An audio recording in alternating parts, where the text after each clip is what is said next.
اور پیٹھ کو جھکا دیتے، پھر جب رکوع سے سر اٹھاتے تو اس طرح سیدھے کھڑے ہو جاتے کہ تمام جوڑ سیدھے ہو جاتے۔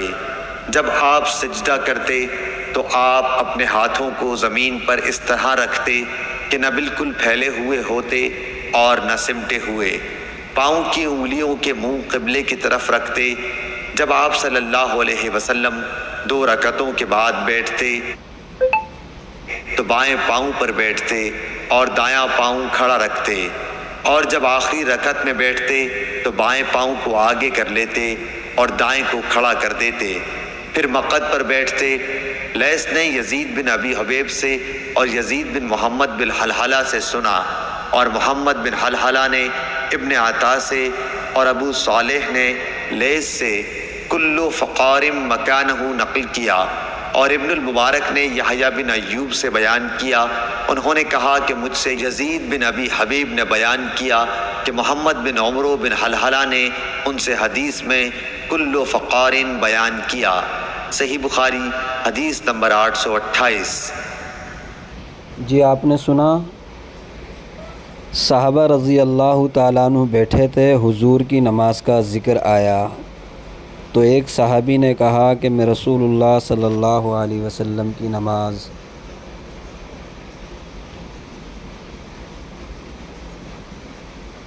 تم میں سب سے زیادہ جانتا ہوں، اور انہوں نے نماز پڑھی۔ صحابہ موجود تھے، صحابہ کے سامنے نماز پڑھ رہے تھے، اور صرف پوری نماز میں پہلی مرتبہ رفع دین کیا، رکوع کیا، رکوع میں جاتے وقت، رکوع سے اٹھتے وقت نماز میں رفع دین کا ذکر نہیں آیا۔ تو آپ دیکھیں کہ سب سے زیادہ حضور کی نماز کو دیکھنے والے اور سب سے زیادہ حضور سے دین سیکھنے اور سمجھنے والے صحابی، یہ صحابہ بیٹھے ہوئے ہیں، حضور کی نماز کا ذکر چل رہا ہے، وہ صحابی نماز پڑھ کر دکھا رہے ہیں، اور صرف پہلی بار رفع دین کر رہے ہیں، بعد میں کہیں بھی نہیں کیا۔ آپ خود سوچیں کہ صحابہ کیا حضور کے سنت کو چھوڑ سکتے ہیں؟ نہیں چھوڑ سکتے، یقیناً نہیں چھوڑ سکتے۔ تو صحابہ رضی اللہ تعالیٰ عنہ نے جو عمل حضور صلی اللہ علیہ وسلم کو دیکھا آخری زمانے میں کرتے ہوئے اور آپ کی زندگی میں دیکھا، وہ صحابہ نے بیان کر دیا، اسی کا مذاکرہ چل رہا تھا۔ تو یہی عمل حضور کا ہے کہ اللہ کے رسول صرف نماز میں پہلی مرتبہ رفع دین کر رہے تھے، بعد میں رفع دین نہیں کیا۔ یہ بخاری کی حدیث ہے۔ اب آپ خود سوچیں کہ فرقہ اہل حدیث بخاری پڑھتا ہے یا جھوٹ بولتا ہے؟ جب یہ حدیث بخاری میں ہے تو لوگوں کو پڑھ کر کیوں نہیں سناتے ہیں، یا خود بھی نہیں پڑھتے ہیں، یا ادھوری بات چھپاتے ہیں، ادھوری بتاتے ہیں؟ یہ غیروں کا طریقہ ہے کہ کچھ چھپا لیا، کچھ بتا دیا۔ یہ آپ کو دوسری حدیث بخاری میں دکھائیے جس سے پتہ چلتا ہے کہ اللہ کے رسول صرف پہلی بار رفع دین کرتے تھے۔ انشاءاللہ اب آپ کو تیسری حدیث بھی دکھاتے ہیں بخاری سے۔ جی یہ تیسری حدیث ہے صحیح بخاری سے، آپ خود سنیں اور فیصلہ کریں۔ لوگوں نے سہل بن سعد سعدی سے پوچھا کہ منبر نبوی کس چیز کا تھا؟ آپ نے فرمایا کہ اب دنیا اسلام میں اس کے متعلق مجھ سے زیادہ جاننے والا کوئی باقی نہیں رہا۔ منبر غابہ کے چھاؤ سے بنا تھا، فلاں عورت کے غلام فلاں نے اسے رسول اللہ صلی اللہ علیہ وسلم کے لیے بنایا تھا۔ جب وہ تیار کر کے مسجد میں رکھا گیا تو رسول اللہ صلی اللہ علیہ وسلم اس پر کھڑے ہوئے، اور آپ نے قبلے کی طرف اپنا منہ کیا اور تکبیر کہی، اور لوگ آپ کے پیچھے کھڑے ہو گئے۔ پھر آپ نے قرآن مجید کی آیتیں پڑھیں اور رکوع کیا۔ آپ کے پیچھے تمام لوگ بھی رکوع میں چلے گئے۔ پھر آپ نے اپنا سر اٹھایا، پھر اسی حالت میں آپ الٹے پاؤں پیچھے ہٹے، پھر زمین پر سجدہ کیا، پھر منبر پر دوبارہ تشریف لائے اور قرأت کی، پھر رکوع کیا، پھر رکوع سے سر اٹھایا اور قبلے ہی کی طرف رخ کیے ہوئے پیچھے لوٹے اور زمین پر سجدہ کیا۔ یہ ہے منبر کا قصہ۔ امام ابو عبداللہ بخاری نے کہا کہ علی بن عبداللہ مدینی نے کہا کہ مجھ سے امام احمد بن حنبل نے اس حدیث کو پوچھا۔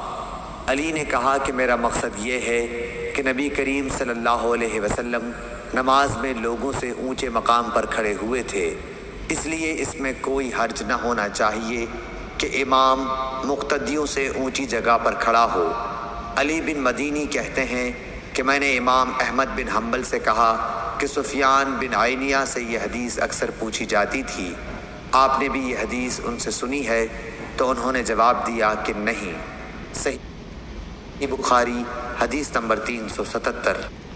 جی آپ نے سنا کہ حضور صلی اللہ علیہ وسلم نے پہلی مرتبہ رفع دین کیا، اور یہ بات نماز کے تعلق سے ہے کہ امام کو اونچی جگہ کھڑا ہونا چاہیے۔ حضور نماز پڑھا رہے تھے، تو یہ بخاری کی حدیثیں ہیں جو آپ کے سامنے بیان کی ہیں۔ فرقہ اہل حدیث بخاری پڑھتا نہیں ہے، جھوٹ بولتا ہے کہ ہم بخاری سے مسئلہ لیتے ہیں۔ اگر وہ بخاری سے حدیث پڑھتا ہے تو پھر عوام کے سامنے بخاری کی وہ حدیثیں کیوں نہیں بیان کرتا جس میں اللہ کے رسول نے صرف پہلی مرتبہ رفع دین کیا ہے، بعد میں کہیں نہیں کیا۔ تو آپ نے دیکھ لیا، اب آپ کے لیے فیصلہ کرنا بہت آسان ہو گیا کہ حنفی لوگ بخاری کو بھی مانتے ہیں، مسلم کو بھی مانتے ہیں، حدیث کی ساری کتابوں کو مانتے ہیں، اور فرقہ اہل حدیث صرف وہ مانتا ہے جو ان کو اچھی لگتی ہے، جو ان کو اچھی نہیں لگتی اس کو وہ مانتے نہیں ہیں، چاہے وہ حدیث ہی کیوں نہ ہو، چاہے وہ قرآن ہی کیوں نہ ہو، چاہے وہ اللہ کے رسول کا عمل ہی کیوں نہ ہو، چاہے وہ صحابہ کا عمل ہی کیوں نہ ہو۔ اس لیے اللہ تعالی ہم سب کو ایسے فرقہ اہل حدیث سے بچنے کی اور ایسے لوگوں سے بچنے کی اللہ ہم سب کو توفیق عطا فرمائے جو امت کے اندر فتنہ کھڑا کر رہے ہیں اور دعویٰ کرتے ہیں۔ آج بھائی تھے 70 اسکیل کے آفیسر۔ جی تو آپ کے لیے ہم نے فیصلہ کرنا آسان کر دیا ہے، اب آپ خود دیکھیں اور فیصلہ کریں۔ السلام علیکم۔